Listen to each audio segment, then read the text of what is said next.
Hello everybody and welcome back for another episode of Indie Impressions. My name is Nick and today we're going to be checking out something called CHYRZA by developer Kitty Horror Show. This is a first-person horror exploration game with a bit of a surreal vibe to it and definitely a very, very unsettling atmosphere. We're going to be basically exploring a big open landscape with a few key points that are sort of progression-wise in a narrative fashion, the way that you might remember The Rapture is here and you'll be forcibly removed by from your home by Connor Sherlock. It's got a similar progression scheme where we're going to listen to a little bit of audio and do a little bit more exploring, and eventually comes to a big, very kind of explosive and interesting climax in a way. But yeah, I'm going to try and do my best to let the game do its own speaking for it when we do reach those key points of audio, and we'll kind of narrate throughout in the bits in between. It's not especially long, probably under 10 minutes on this one, so I guess we'll just get right into things. As you can see, we're in a big old desert with some architecture that doesn't exactly make a lot of sense. We've got like a crystal fortress over there, it looks like. Some diamond fashion things kind of hanging in the air on the top of that point. We've got a big yellow moon, very dusty looking everywhere. Some kind of coliseum over there. Some arches, little town, big old platform up in the sky, and a massive pyramid off in the distance. And I think this game does a lot of things that are quite interesting and very well done for pacing's sake. But I'm going to kind of just wander into the first crystal here so we can see what that's all about. And I will mention that stuff when we get to it. Also, you should notice, if you could tell there in your peripheral vision, that's the entrance to the pyramid, and it's actually got a bit of a green crystal in front of it, so that's something to keep in mind. We can't go in the pyramid just yet. But we can actually explore any of these structures in any order we'd like, so we can take our time and do things the way we'd prefer. We got a few buildings here, some pots inside, some dynamic or bright-looking shadows going on. High contrast level is what I'm trying to say. These, I guess, are huts. They look kind of like just big old ceramic pots busted open or something. But anyway, let's pick up the first crystal, and I'll be quiet for a second while the game talks.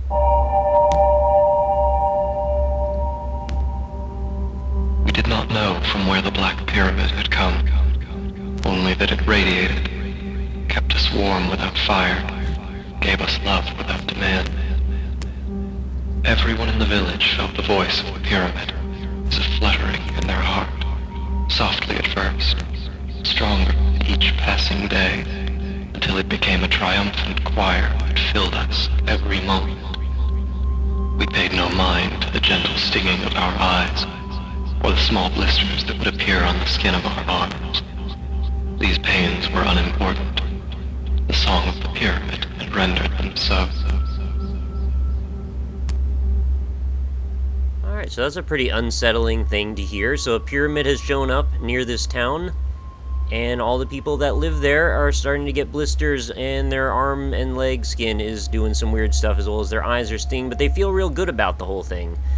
So it gives you this kind of cult-like feelings. We don't know if this is a supernatural pyramid, what the origin is, whether or not it's from, you know, aliens or ghosts or demons or what. I mean, if you want to try and go for a scientific explanation, maybe they've all been driven mad by radioactivity, and, you know, if the thing is of alien origin, maybe that could even be a possibility. Maybe the material it's made out of is emitting radioactive, you know, frequencies that would cause people to have problems physiologically. So let's pick up the next crystal, and you'll see it gave us just enough time to walk to one of these other landmarks that we could kind of just let things go.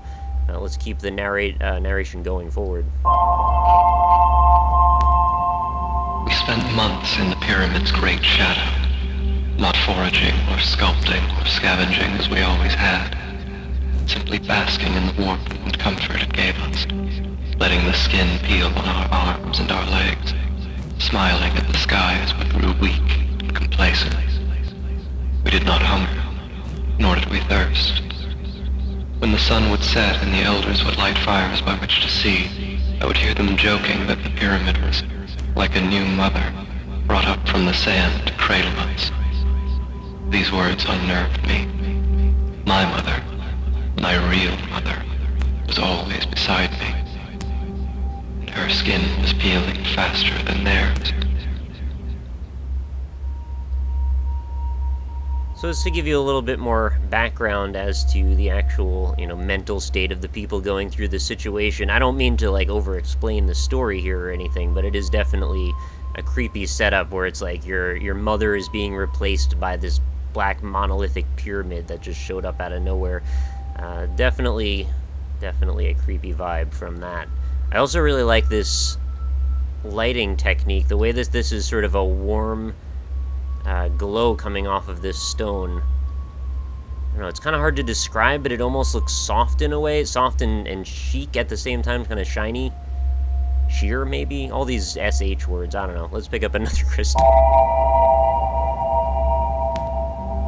6 of us went to bed one night. When we woke the next morning, we were 5. A new monument, stark and titanic, made from the same black stone which composed the pyramid, had grown up from the desert floor. No one spoke at all that day. My mother's skin was crisp and red, and she no longer had the strength to walk. I brought her water and bread when I could stand the pain in my eyes for long enough to see. 5 of us went to bed that night. When we woke the next morning, we were 4. So each day that goes by, more and more people are dying from whatever it is that's causing that. I have to say, this one area right here, this platform that's basically just one of these columns, I think this is the one kind of architectural quality that I find the most just sort of off-putting as far as consistency. Because actually, thematically, I feel like this aesthetic works really well, except for that one pillar, which just seems like you took a pillar and it's just going up and down through the sand. I don't know, the other thing, well, I should hesitate before I pick this up, but there's a kind of a diamond-shaped hovering thing that we're going to go to in just a moment, and that one doesn't bother me the same way because it's just sort of already supernatural and weird. It's just kind of hanging in the sky, whereas this one kind of feels like it's grounded in some sort of mechanical origin, but it's actually just kind of clipping through the ground. So I don't know, maybe that's just my own personal bias, but I feel like this one in particular thing stands out. So let's pick up the next crystal here and I'll keep moving.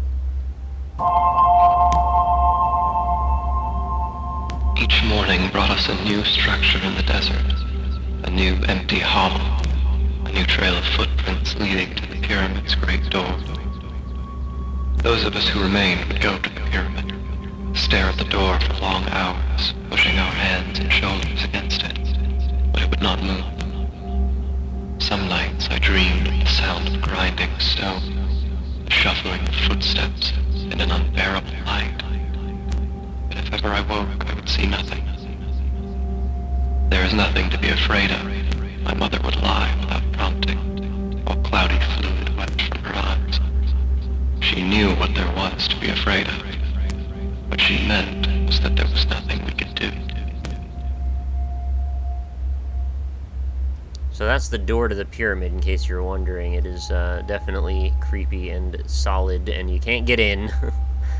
So we're going to make our way to the next of the couple of landmarks that are left. And I guess that's what they were framing, is that each day one of these structures showed up, turning this into a bizarre H.P. Lovecraft playground of oddness. And this next one here, I kind of just stumbled into. I thought maybe that this is a thing that I would have to come back to, like maybe as I was progressing to the other locations, that eventually more and more pillars would show up until I could jump between them. But I did sort of a Dark Souls thing here and just decided, well, why don't I just walk off into the sky? And it actually worked out just fine for me, so that's what we're going to do. And essentially, as long as we walk from one pillar to the next, everything works out. They're just connected by invisible platforms, which, you know, in and of themselves would be rather unsettling and off-putting if you're someone who had a pretty normal village-based life, and all of a sudden there's these structures here where we can walk through the sky. I would find that pretty disturbing myself if I was put in this position. Not to mention my eyes are constantly stinging and my arms and legs are flaking apart. You know, it's got to be a bit of a problem. One more ramp up and we should be to our next location. I can jump a little bit to kind of hurry this up.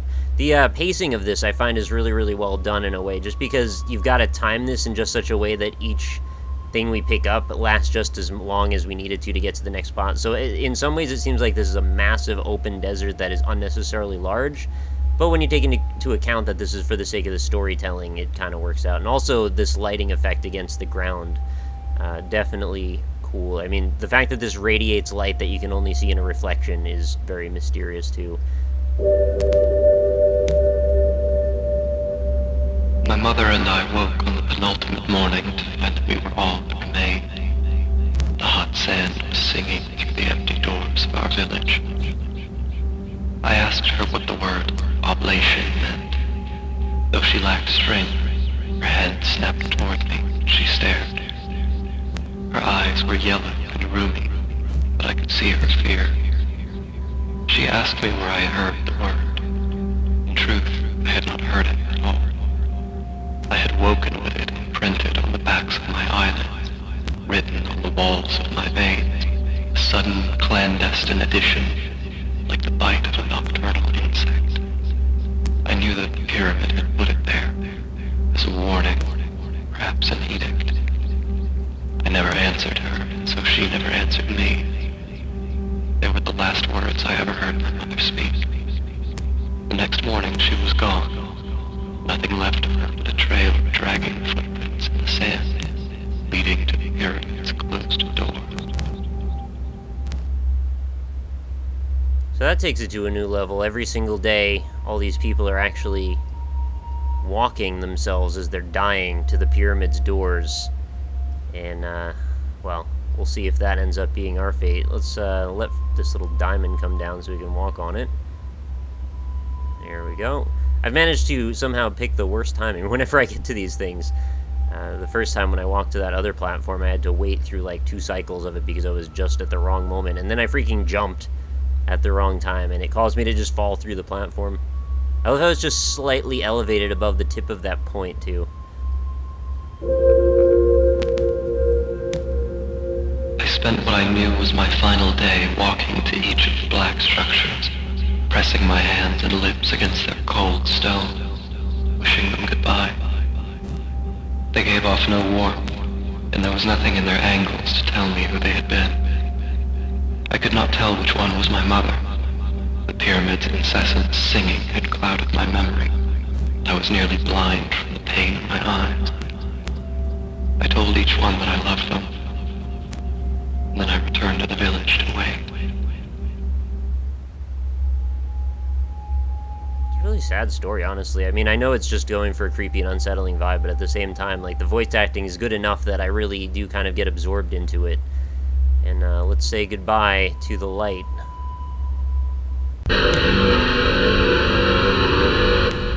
Night has fallen like a stone. The door is open. I go there now because there is nowhere else in the desert for me to go. My legs obey the will of the pyramid, and the rest of my body is soon to follow. I'm afraid because I do not know what shape I will take. I wonder if my stone skin will blister in the desert sun, if the pain of the hot sand will still rise up through my foundations, and if these things will become a comfort or a curse. You can hear the singing off in the distance, and it's actually more like a demonic scream. I really like the way that the developer chose to have this structure be so tall above everything, so even in the darkness you can recognize the silhouette of it quite easily. Also, I think, and correct me if I'm wrong, but it kind of seemed like the entrance... Oh, you know what it was? It was just view distance, that's all. I thought it was maybe slightly off-kilter, so you wouldn't be able to see down the tunnel at first. Let's keep walking. It does kind of beckon you in a way. Even if I didn't know to go here, I definitely would have wanted to anyway. You know, the thing that has always been closed is now opened. It's kind of the siren song. I'm afraid of having no voice, no eyes. I'm afraid of the darkness inside the pyramid itself. I'm afraid of so many things.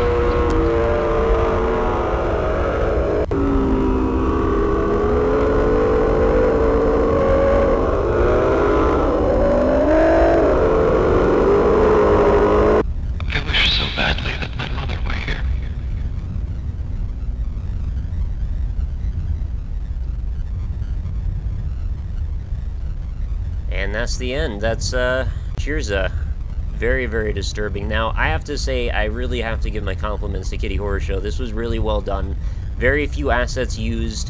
What was used very effectively, and it kind of does put forward the fact that people can make things that are really powerful with very little. And, you know, in terms of what we have here, you know, minimal textures, minimal geometry, minimal scripting, the big things being, you know, a couple of pieces of architecture that move by themselves. We've got a couple of, or I should say, are automated to follow 2 key points. And then the scripted points were the triggers when the narration pops up. And I think those were very well used. And honestly, I would definitely play more things like this, provided that they have equal atmosphere and the story is equally as cohesive. I mean, it was a story of a civilization driven mad by a mysterious pyramid, and I know that might not appeal to everybody, but as far as stuff that I'm into, yeah, I could totally get into some weird stuff like that. And maybe there's not enough stories like this coming forward in the indie scene yet, but maybe it's a thing that could happen. Maybe there's a lot more to be said in this sort of a similar genre. And I know there's plenty of horror games, but, like, they have to have the proper atmosphere. And if without the atmosphere, I feel like it's all kind of a waste of time, and this one had it. So that's my 2 cents on this one. It looks like we're just going to sit on a black screen at the end, which is both equally fitting and slightly disappointing at the same time. I get the point of it being a black screen, and I'd prefer this to having us kick down to the desktop, honestly.